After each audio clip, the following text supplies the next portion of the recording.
دیروز در شبکه‌های اجتماعی یک نواری رسانه‌ای شد که در آنجا دیده می شود که یک زن را زیر الفاظ قبیح مجبور می کنند که لباسش را از تن بکشد و طبق خبرهای رسیده این حادثه در یکی از شعبه‌های میلیسا در ازبکستان با وقوع پیوسته است و مفتش مجبور می کند که این زن را که به دزدی متهم می شود برای تفتیش خود را کاملا برهنه کند. تفصیلات این حادثه را که نواری آن در دستی همکاران ما از بخش ازبکی رادیو آزادی هست من از همکارم سیروژدین اسلام پرسیدم.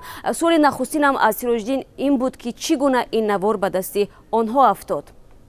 خب این نوار را کارمند کارهای داخلی شهر کتقرغان ولایت سمرقند فرستاد.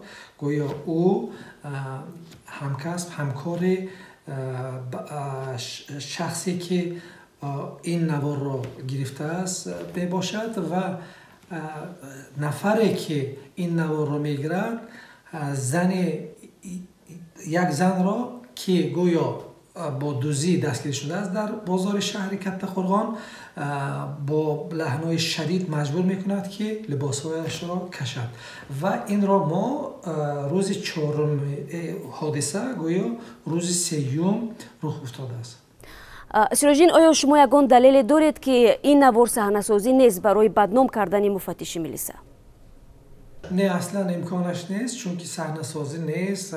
زن مجبور می شود اول لباس‌های مثلا درونش را بکشد و بعدا حتی تماما عریان شود و صداهایی که ما میشنویم از طرف دیگر زن دیگر را نیست مجبور میکند. اون نفری که به ویدیو میگیرد، به تصویر میگیرد، همکار او دیگر زن را که او نیست متهم گردیده است گویا با دزدی دستگیر شده است لباس‌های آن را مجبور می‌کند که بکشد و خود آن مردی که این نوار را گرفت در صحبت با ما اعتراف کرد که پشت ویدیو او بود و خودش کارمند اداره داخلی شهر کتقرغان می باشد.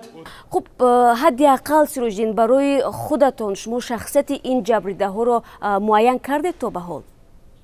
داستان کل، نماینده داستان کل تاکید کرد که این مسئله به شأن و شرف یک شخص وابستگی دارد. آنها نمیتونند جزئیات بیشتر را در این باره به ما بگویند، ولی تفتیشات ادامه دارد و خود پلیس که مفتش که این نوار را گرفته است اعتراف کرد و گفت که تفتیشات آغاز شده است و در ولایت سمرقند گویا پرونده جنایی نیز باز شده است. و سوال از همه مهم فکر میکنم سیروژدین، بالاخره این دو زن واقعا هم دزد بودن یا نه و از بدن آنها چیزی را پیدا کردند؟ نه، اصلا چیزی پیدا نکردند و شب همان روز 3 جولای ایول آنها را دیگه اجازه دادند که به خانه روند، ولی آنها گویا به دادستانی ولایت برای عرض کردن این حادثه رفتند و شکایت کردند.